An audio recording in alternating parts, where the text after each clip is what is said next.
Good morning and welcome to the Sports Debate Podcast. It is Saturday morning. I hope you gentlemen are doing good this morning. I'm a little bit sleepy, but that's all right.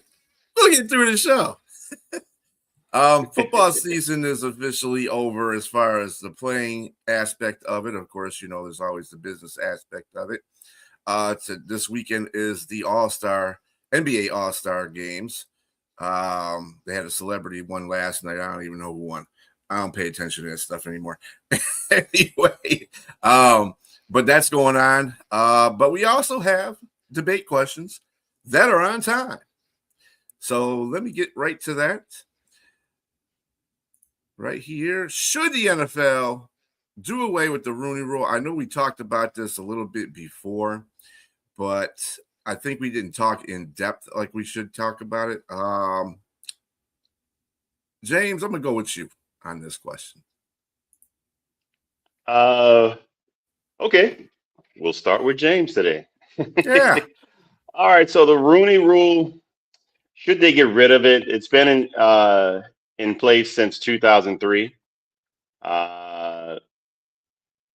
Before the Rooney Rule, black head coaches, you can say maybe 2 to 3 per year were there. I mean, we can go all the way back to the inaugural season of the NFL in 1920, where guys were barely in the league. I mean, when we're speaking about specifically the Rooney Rule, meaning hiring of black coaches. But let's not just talk about black coaches. Let's talk about just black athletes that are actually playing the game in the actual league. There were two. There was who was it? Fritz Pollard and Bobby Marshall. And then along a course of couple of decades, you had other players come in and play as well. Kenny Washington, Woody Strode. Woody Strode was an actor, if you don't know who that is, Sergeant Rutledge. Great movie, by the way. And he was also in Spartacus. But a lot of times these guys were dealing with racism that didn't really allow them to play, like Woody Strode. And one of those guys actually was a head coach. Meaning Bobby Marshall was actually a head coach at the time. But for some reason, things just changed. It didn't allow really these guys to really play the game and be great at it, and also to come later to allow them to be, to be head coaches. I mean, obviously the game, most times it's much more effective if you have guys who have had experience at some level of football, who have actually played the game and understand the intricate details that it takes, and to be innovative and creative and manage men, because you understand the game, you understand men in the game. And it doesn't have to, I mean, to me, it doesn't have to be an issue with color, because men understand men. And so, but for some reason, in a league that has 70%, again, has almost always the latter part of, in the Super Bowl era, have had 70% African American or men of color in the league. But yet, when it comes to becoming leaders of men, you don't have it. So to me, the Rooney Rule is almost, even if it might not be as effective, like both are, as almost equated to affirmative action, in the real world here, that was in place for the hiring of minorities. And so, but it's ran by a bunch of the NFL is private. So you have guys that's in the league that can pretty much do what they want to do. It's not public. So they have a brand, and they're having issues, particularly with guys like Wilkes and Brian Flores that are going to go public now. They're going to go public with their trial, and the NFL trial, and that could bring a whole bunch of stuff out there. The NFL doesn't want that, because they have a lot of things that could open doors to other things that they probably don't want out and said and put out in public. So, but this is their own doing. Make it fair. Make it fair. I'm not saying that every black head coach is a good coach and every black coach needs to deserve the job, but the numbers just don't add up. It's just way too many guys that have been great in this league that are Hall of Famers. Not saying that they should be head coaches, but I'm just saying there are way too many guys that have played the game that are African American that probably deserve an opportunity to have as head coach more than what we've seen in the league. And I just think that the Rooney Rule should still be in place, but I know my partner next to me is going to say that it's not been effective enough, so maybe it shouldn't be in play. But I think what else do you have? What else can you do besides maybe arbitration or going to court like Brian Flores in order to make some change? But we'll see. I don't have any faith in that either, because I just think that if you have that much power, you have power to almost change rules and laws. We'll see, or bend them, at least, to say the least, that when you have that much money and power. But I am in favor of keeping the Rooney rules, and I'll leave it at that and let my partner go. Yeah, I didn't realize we're going back to 1920 to hear the way African American players, individuals were deprived. I mean, on Tuesday I'm going to go see a movie called Lincoln. It's going to go back to the days of civil rights, and yeah, the United States historically has been a racist country. Let's be honest about it. That's the point. So but going back to 1920, I mean, we're talking about today. I don't want to hear guys were deprived, and they were. They absolutely were. Where you could talk about baseball. It wasn't until 1947 that a black player, Jackie Robinson, was in the big leagues. I mean, come on. I mean, the Rooney Rule here, the idea is good. The idea is good to have the Rooney Rule. I get all that. Roger Goodell takes a bad knock. He's not a bad person. He actually is a good person. His dad, Charlie Goodell, was a United States Senator, and he would go against then President Richard Nixon, even though they were in the same political party, because he was against the Vietnam War at the time. So Roger Goodell probably picked some of that up from his dad. He's the one that set up the open tryout for Colin Kaepernick to get him back into the NFL, but Colin Kaepernick showed a certain arrogance by not going through the workouts, because had he done that, then the owners absolutely would have had no excuse not to allow Colin Kaepernick back in the league. But Colin Kaepernick made it easy for them for no one to sign him going forward. Look, the Rooney Rule is in the news today because of Brian Flores. Brian Flores is suing 3 teams, okay, along with Steve Wilkes, but we'll get to Steve Wilkes in a moment. Brian Flores is suing the Miami Dolphins for racism, basically. I'm not sure what it's on the legal paper. I'm sure it doesn't say the word, we're suing you for racism. You'll have fancier words than that. Miami Dolphins gave him a job. They gave him a job, and he was coached there 3 years. If they're these blatant racists, the Dolphins, he wouldn't have been hired to begin with.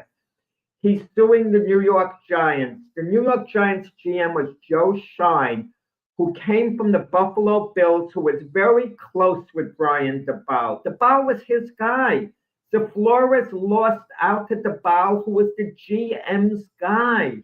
Okay, you can't fault the Giants for that. It was Joe Shine's job to hire the GM. He wanted someone he was very close with. And the Denver Broncos, I'm sympathetic for Brian Flores having to endure that meeting with the Denver Broncos, who had no intention of signing him at all. But the Broncos were forced to go through with the Rooney Rule. They had to hire an African-American candidate. So they happened to meet with Flores, and it was very insulting to Brian Flores to see John Elway like yawning and all. So he's suing the 3 of them. Steve Wilkes being part of the lawsuit? Are you kidding me? Steve Wilkes, he did a lousy job as a head coach in a couple of places. And he won a few games with the Panthers 1 year. They went 5-4, because, it's just people like Sonia, who's a Panther fan, was getting all excited. So Steve Wilkes then goes to the 49ers. He gets fired as the offensive coordinator by one of the most respected coaches in the NFL, Coach McVay.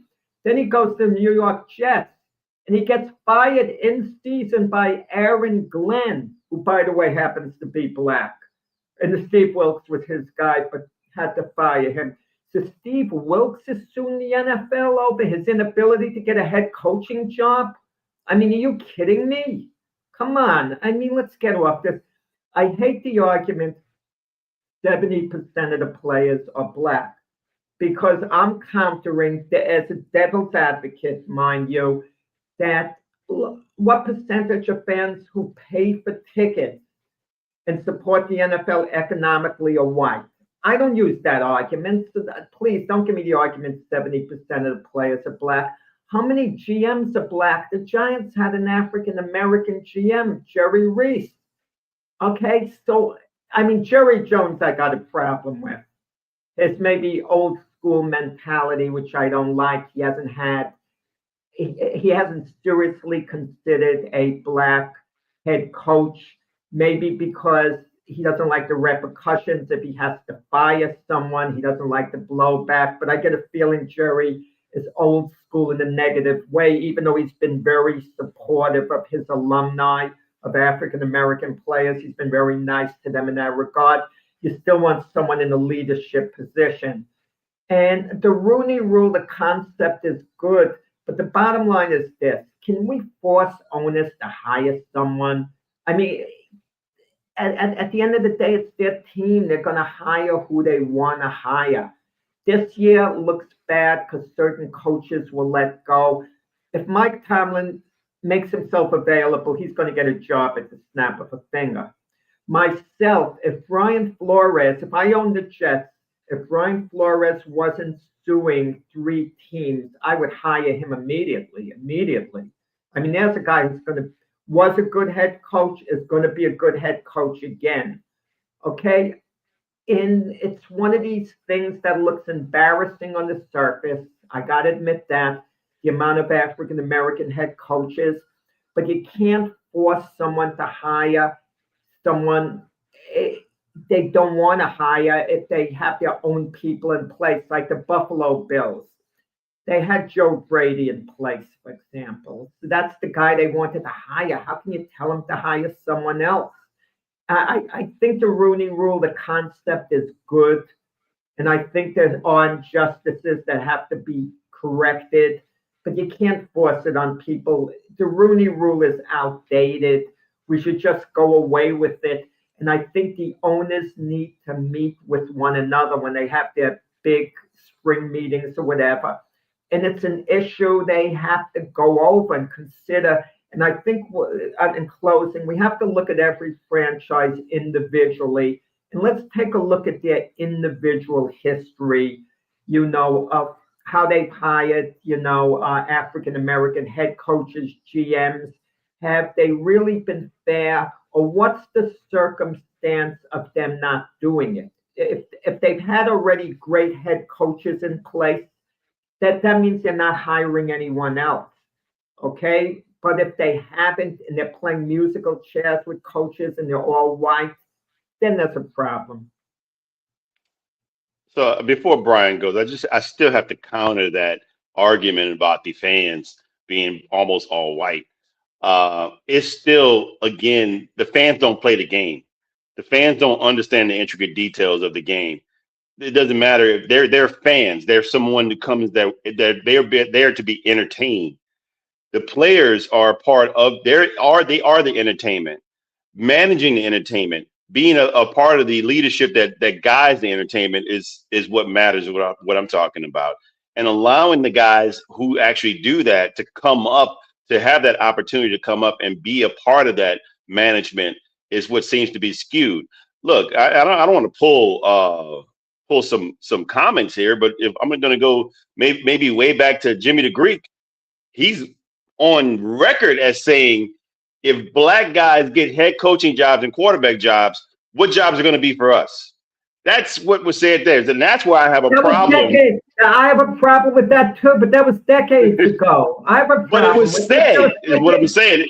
But it was said. He was fired. He was fired. But my thing is, he let it out. But my thing is, that sentiment it can be held quiet without someone saying it. I mean, the actions might show the same thing if you're not allowing. When Jimmy the Greek made it, there weren't any black starting quarterbacks in the NFL. Things have changed, James. They Don't have. I agree. I agree with the quarterback. I'm just saying the last aspect might be the coaching. Think about that. Let me understand this. The black quarterbacks, some of them in a few of the teams are playing poorly, and all of a sudden you get white quarterbacks come up like Drake May out of the draft, and they're playing well. And we look around the league and we say, wait a second, there are only 3 starting black quarterbacks in the NFL. Should we then don't hang that over my head, sir. You know me. I'm a fair person. If you're black and you're bad, I'm gonna tell it to you. It's just what it is.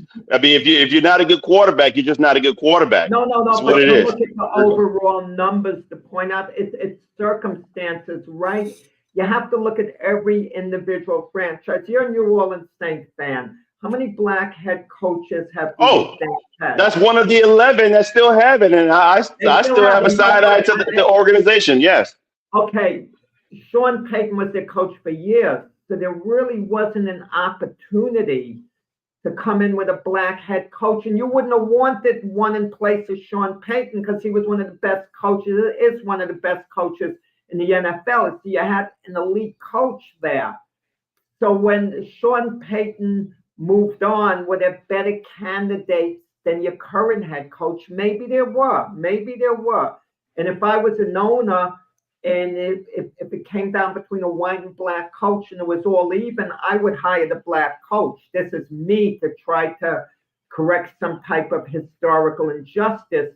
But if you are more impressed with a candidate and you have the man you want, I mean, it's hard to make a move. These are individual pieces. These are like 30 individual teams that are making the decision. Fair enough. I will say 32. Yeah, 32. And look, I think that, I mean, we can agree to disagree. I just think that the numbers are just not, I mean, they're just not there. I mean, it was 18% with the Rooney Rule. Let's put it that way. It was 18%. Just the numbers are just not there. And it's really hard to argue that some other coaches are not being some candidates. I mean, you have some guys that like say, for instance, like with the Saints, you mentioned the Saints. Dennis Allen, not a good head coach, has a record of not being a good head coach. Does he deserve an opportunity? Sure. Everybody deserves a second chance. But you don't see many of the other, I mean, the guys with the brown skin getting the first chance. Marcus Freeman, if he wanted to leave Notre Dame, he would get a job easily. Yeah. He would get a job easily. I think my point is you have to look at the individual teams.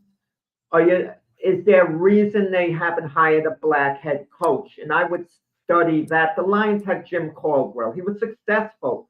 Why the heck was he fired? He had a winning record, and the guys before and after him, it took the Lions a while to duplicate his success. Now that baffled me. And this is where we can let Brian add in on that because he has more experience in that regard. Well, I mean, we have a black GM, and we've had black GMs actually through the course of Lions history as far back as I think when we got what's his face. He's a GM for the Dolphins now. He was for the Cleveland Browns last year.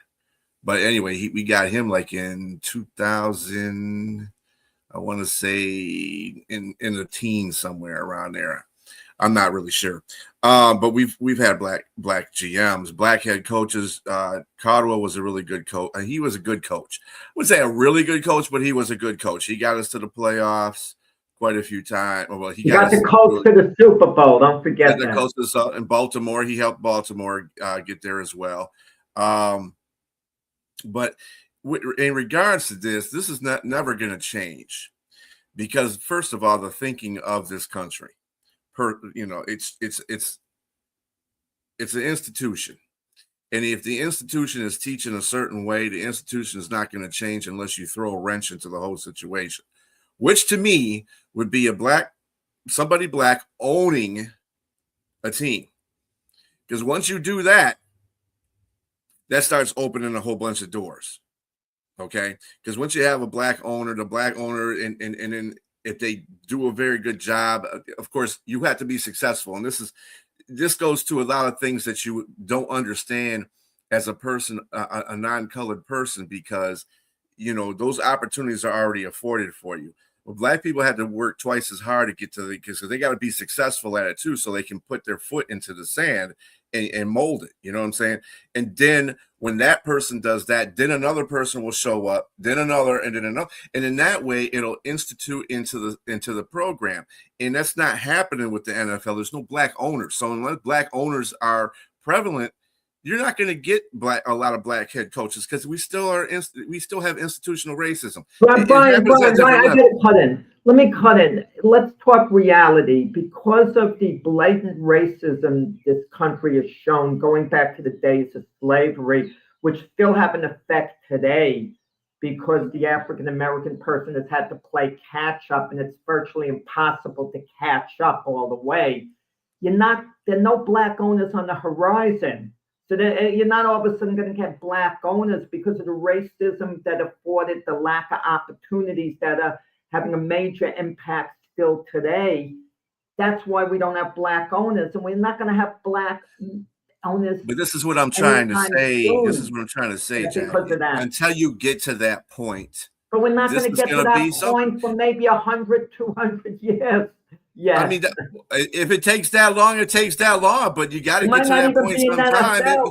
The Rooney Rule is, I think we can all agree, the Rooney Rule in general is something that's an idea that's kind of raise awareness to the situation that's at hand.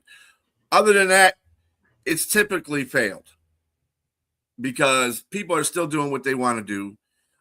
You were talking about, Freeman.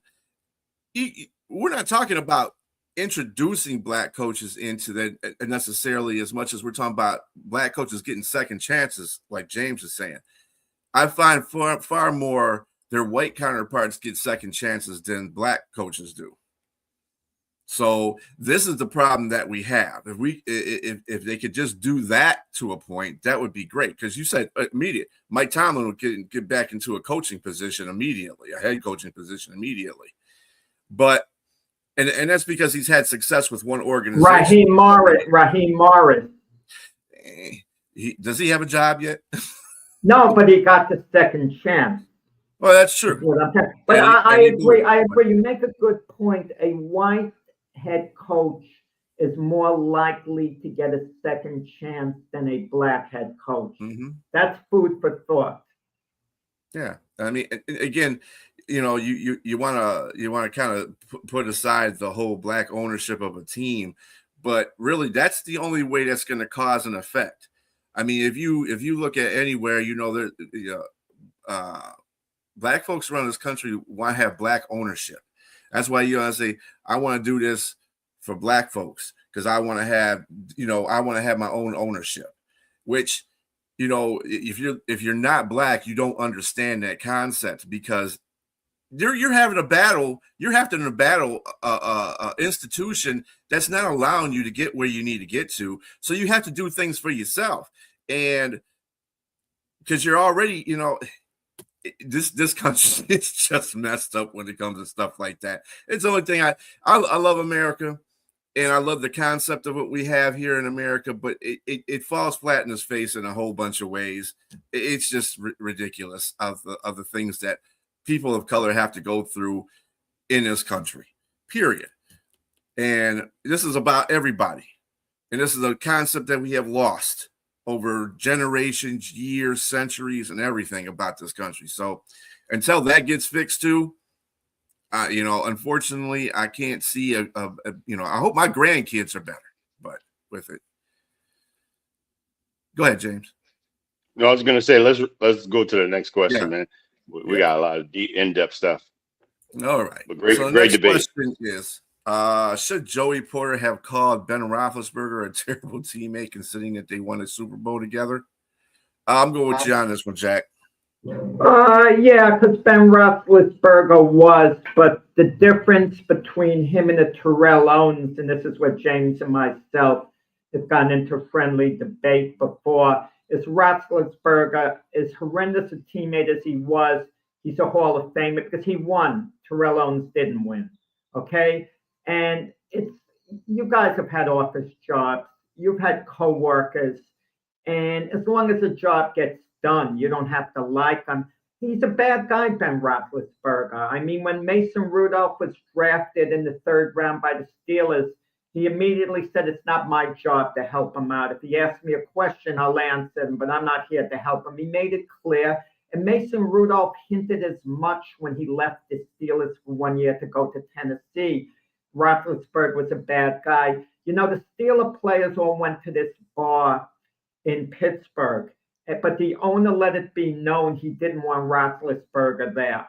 You know, the other players were welcome. He didn't want Big Ben there. And imagine that Big Ben's the big star, and he was basically banned from there. The owner let it be known. He's a bad guy. He had certain stories about being abusive to women and this and that, and just not a good guy. Now they won a Super Bowl, Joey Porter with Ben Roethlisberger. So you would think there would be warm feelings. How many other players have really ripped into their quarterbacks as being a bad person? And who's come to Ben's defense in the interim? Since Joey Porter made that remark, no one has stepped forward and said, no, Joey shouldn't say that. And they've defended Ben. He's, great quarterback, lousy teammate from a lot of the reports. And, sometimes a quarterback has to be extra tough in the huddle. All quarterbacks have their own style. I get that. Sometimes you have to chew players out to get the best out of them. But you got the feeling with Ben Roethlisberger, he would just chew guys out because he was just mad, not to improve them. Yeah, Joey Porter was absolutely entitled to come forward and cast a light on how Ben Roethlisberger is.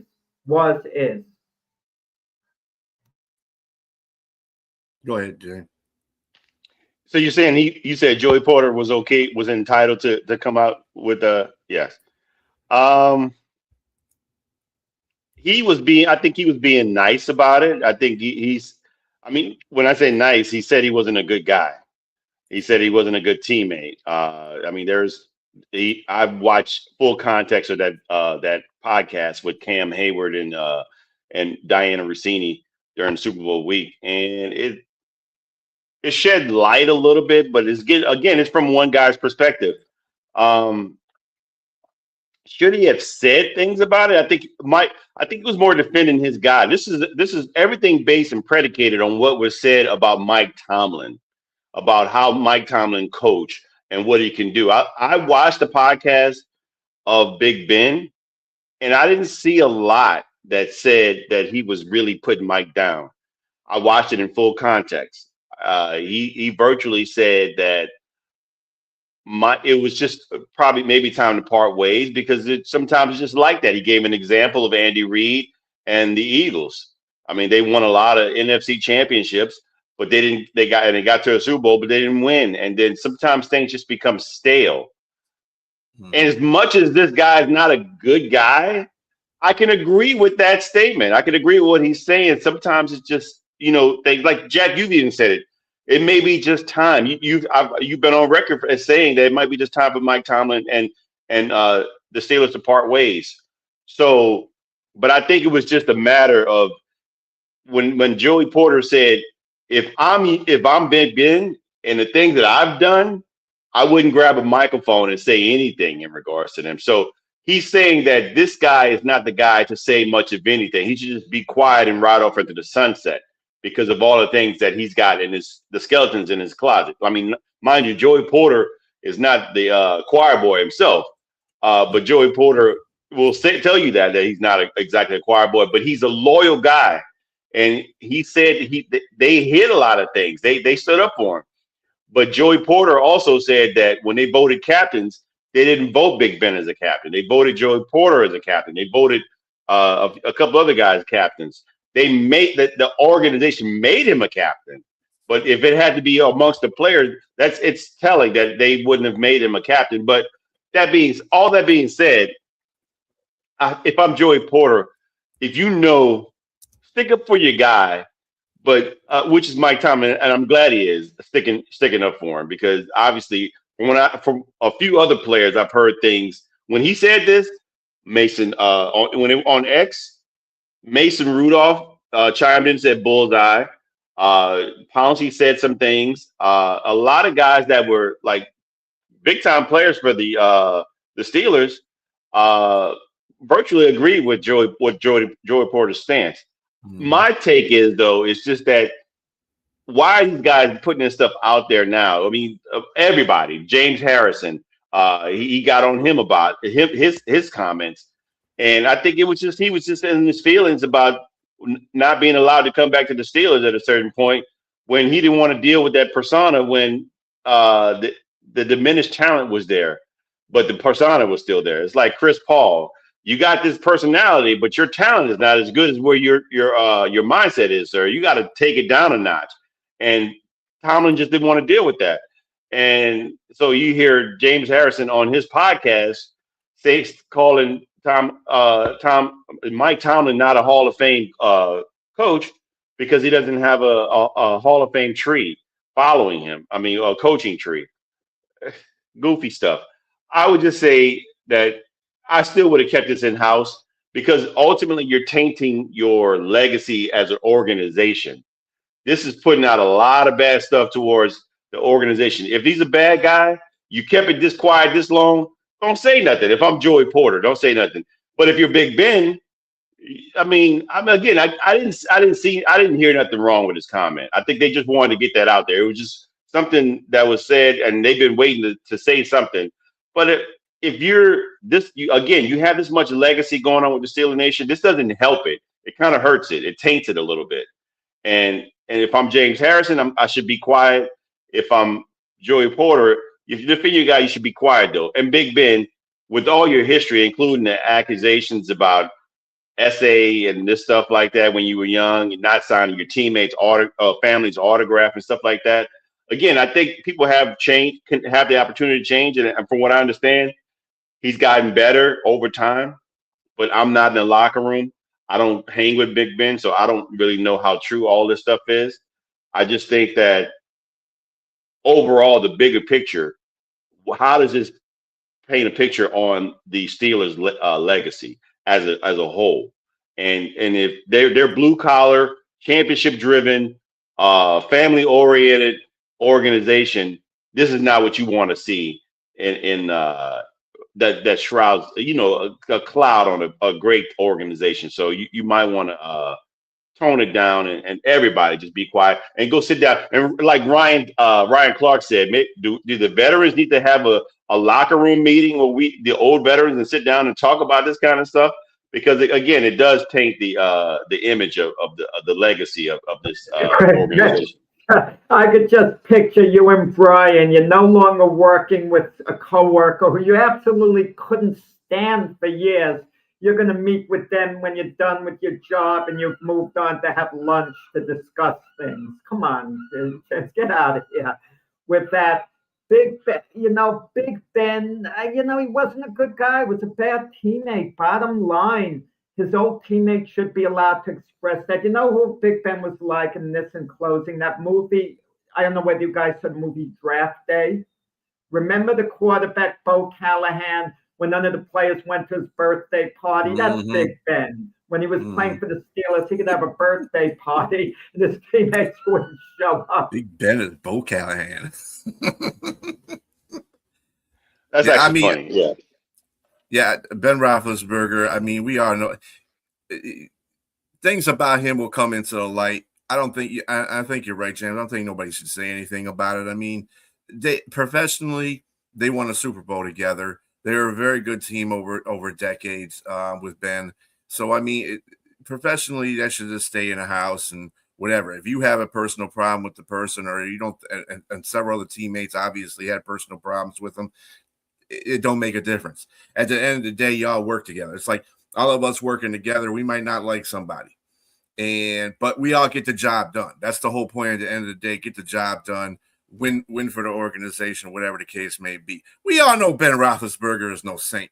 He's already proved that way early in his career, from the motorcycle thing to the alleged rape that happened in a stall in a bar, that kind of stuff. When you have that kind of stuff hanging over you, you know you starting off on the wrong foot as being a good quarterback or saintly quarterback. I'll put it to you that way. But anyway, yeah, I mean, they have the right to their positions, but yeah, coming out way after that, it's really redundant to me. They should have never said anything about it. It is what it is. And like I said, what comes from the dark will go into the light. So whatever Ben Roethlisberger did in light, it'll come back out, but not by, just don't do it by the teammates. That's all. Anyway.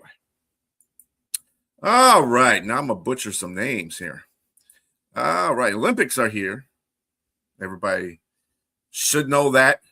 If you don't and you've been hiding under a rock or something like that in sports, then whatever.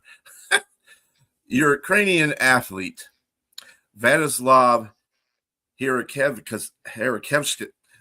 I had it right. I was doing this name and I had it right. It sounds like Haraskevich was not allowed to participate in the Winter Olympics because he insisted on wearing a helmet honoring war dead in his country.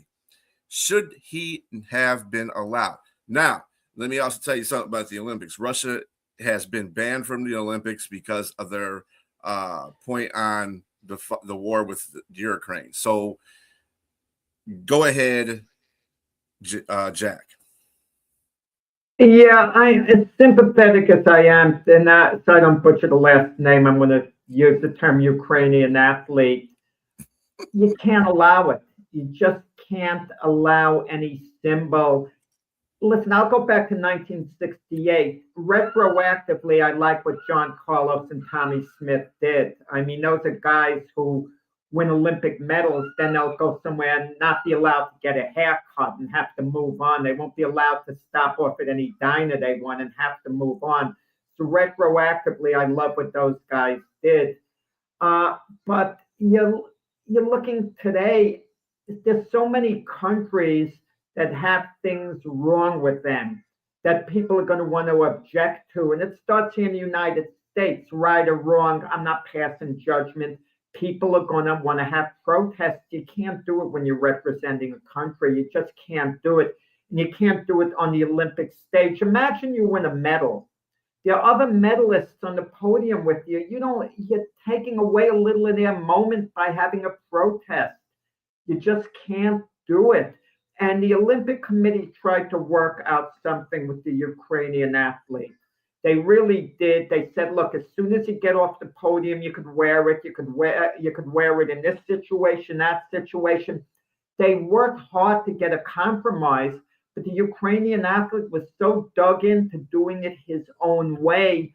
As much as I admire him, I also feel for him because he deprived himself in a sense of participating in the Olympics. And this was a case where the Olympic organizers, they were heartbroken. They couldn't allow it to continue. Once you set a precedent, where do you draw the line? It's very hard to draw the line. Then the next athlete's going to say, well, he did this. I'm doing something close to what he did. To me, you can't allow it.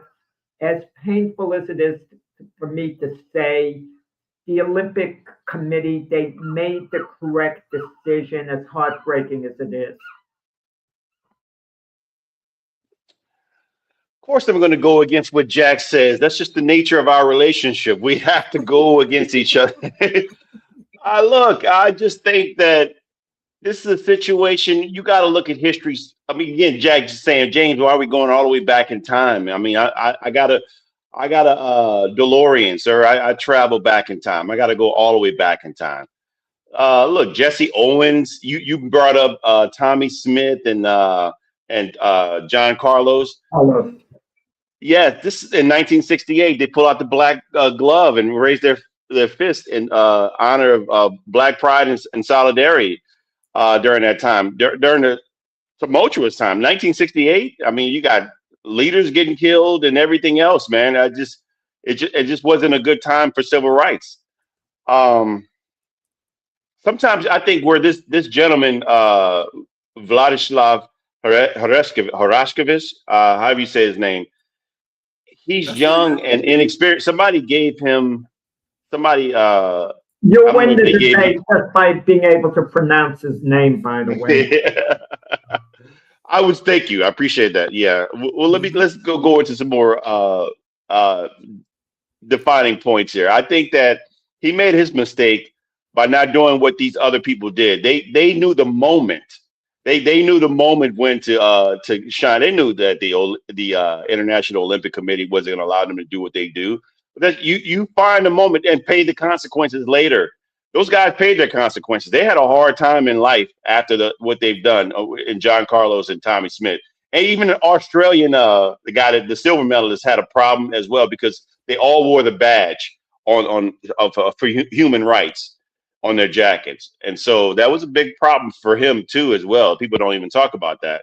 But Jesse Owens during 1936 Olympics, just being black and going up against the Aryan Nation ideology with Hitler and saying that Aryan supremacy was what was the issue. He broke that mold by winning 4 golds in that Olympics, and he didn't have his hand shook by Hitler as well. But I think, for what I understand, he wasn't shaking anybody's hands because he was only shaking the Germans' hands when they won, and they told him he couldn't do that. So he just elected not to shake anyone's hands, for anyone's knowledge out there.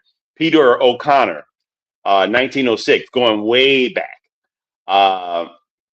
He climbed the pole and changed the British flag to an Irish flag.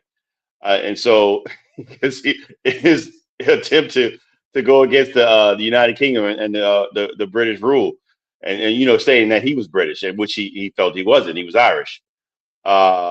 Just a few other people that are there that did the same thing, but they did it in the moment. Had he just worn his helmet, maybe at the time when he felt like he had a potential to win, or he could have or got a medal, he could have just worn it at that time and then get this. He got disqualified. But like you said, I have to agree with you, Jack. In this one thing, they tried to compromise with him. They told him he can wear it during training. He can wear it during training, and he can also wear it after his competition was done. But he couldn't wear it during. I don't know. That's maybe a young person, bullheaded, just want to do what you want to do. Sometimes compromise matters because if you're still getting the camera, and maybe he felt that they weren't going to show him. If he elected to go with what they said, they would cut him out if the cameras, weren't on him. If they felt it was too political, possibly. But I think they should allow for more. I mean, this is what I think we're supposed to be, what the Olympics is supposed to be about.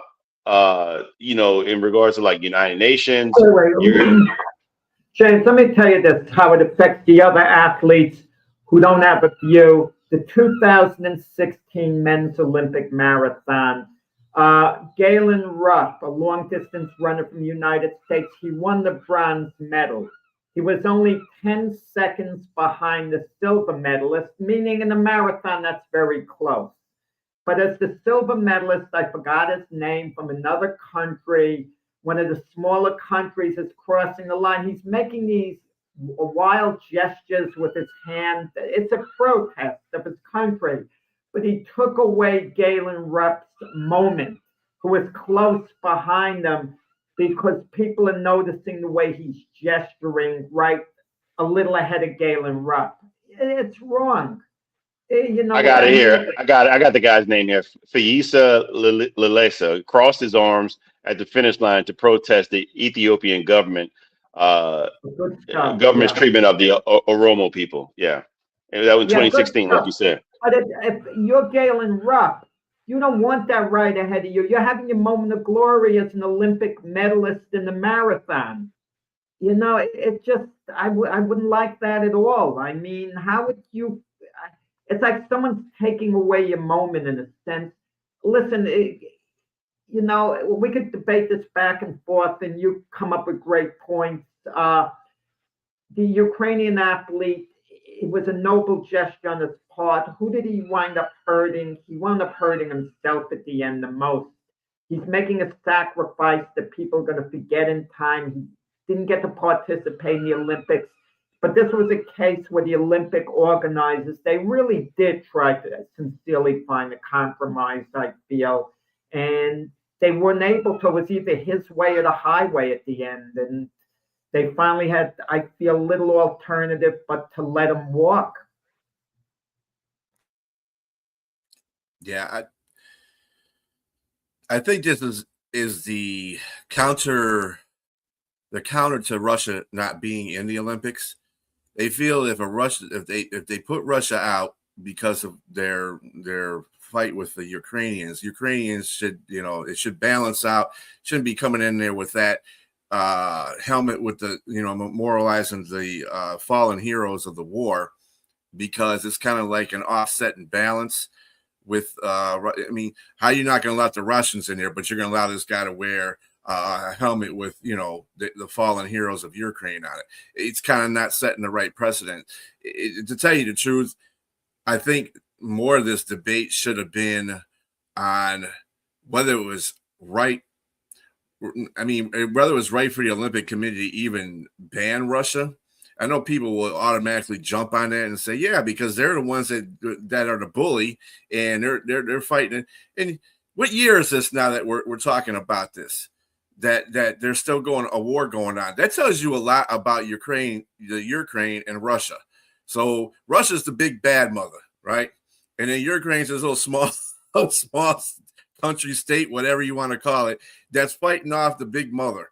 And they're doing a very good job at it. So,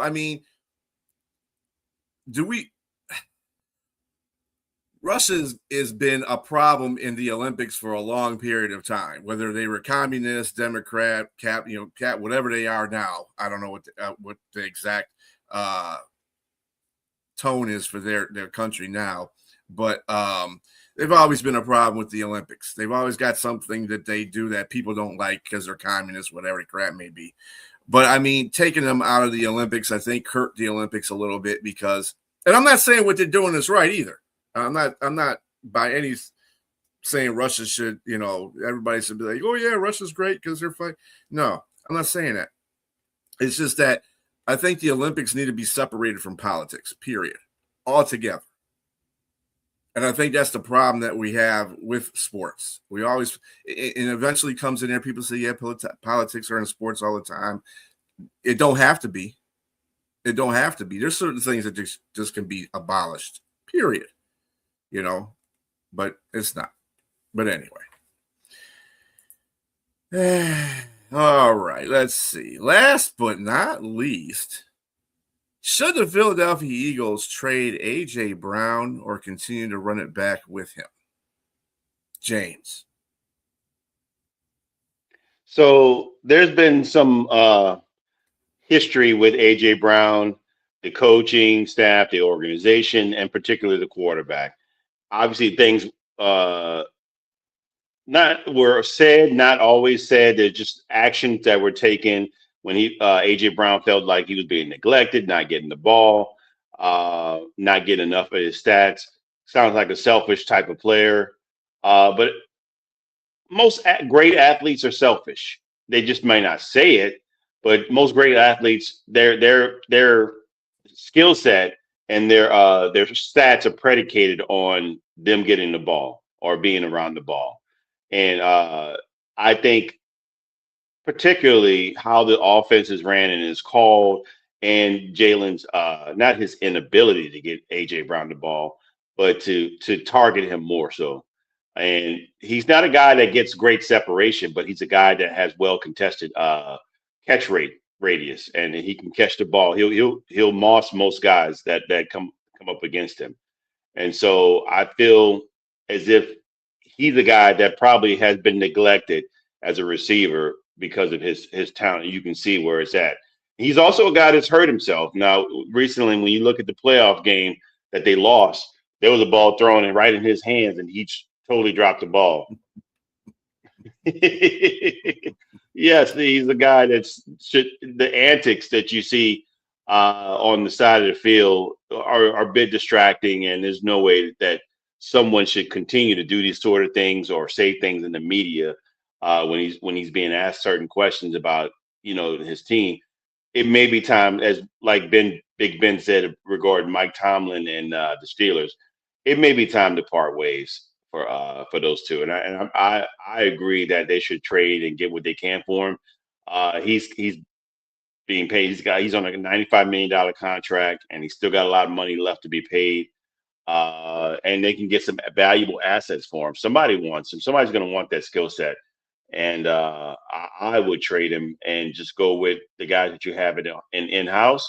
Get maybe a second and a third, and get a draft pick because there are some decent receivers in this year's draft, or maybe get another free agent. Get another free agent that you can get somebody that's less quiet. I mean, that's a little more trustworthy.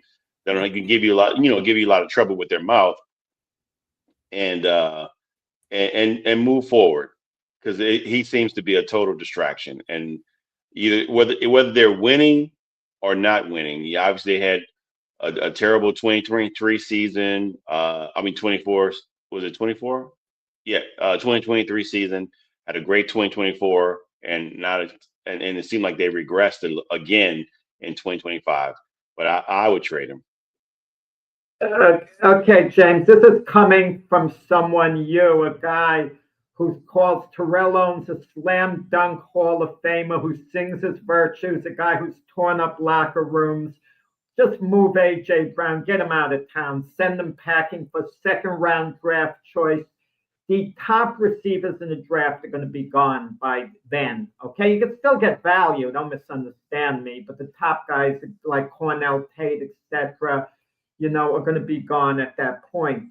A.J. Brown was correct to show discontent. It was proven by the end of the year. The Eagles moved on from the offensive coordinator.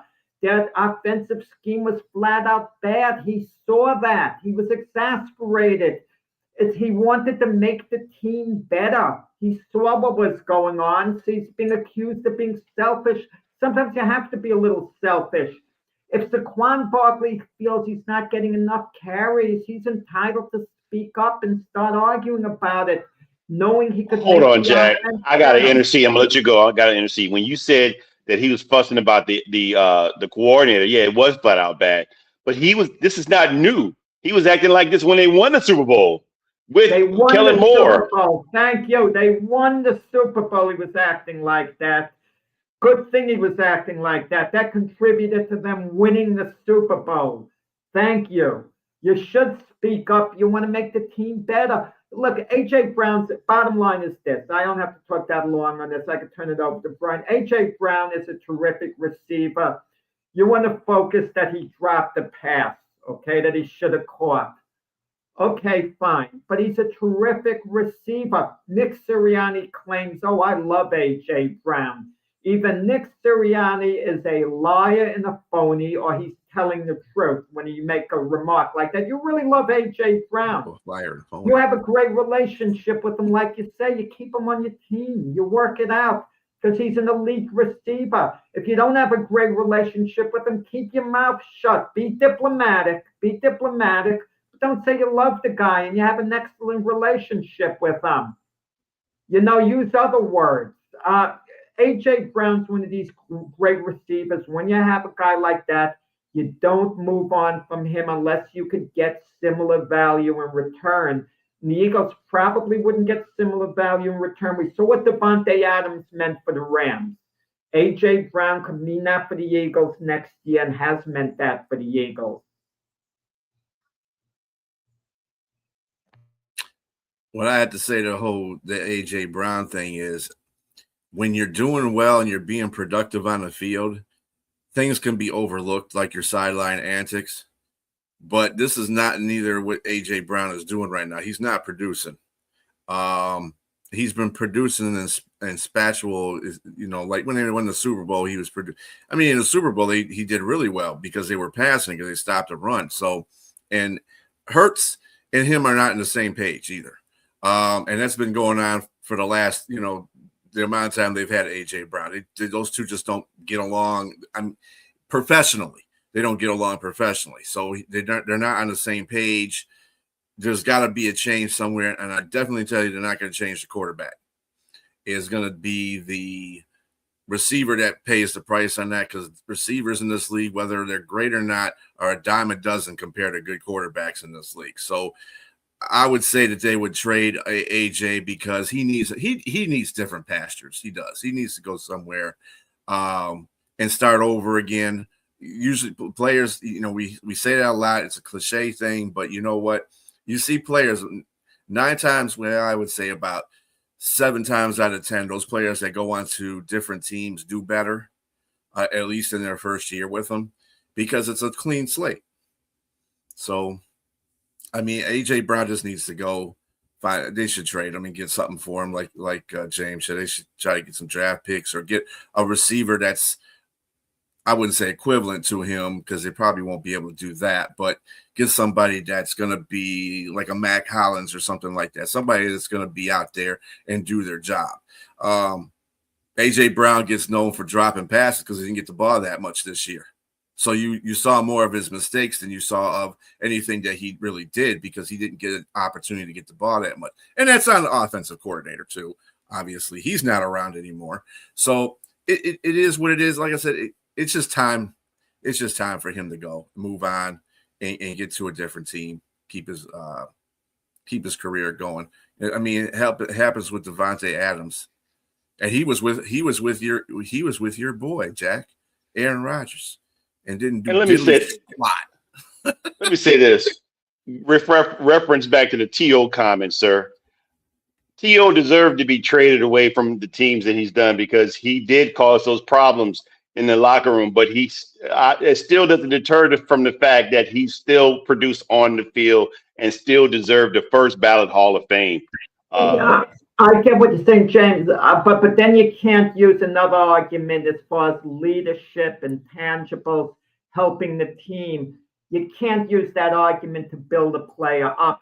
The Giants had a great linebacker when they won the Super Bowl, and Harry Carson. But what did people talk about? The leadership he provided. That gave him the boost and made him a Hall of Famer, pushed him over the top.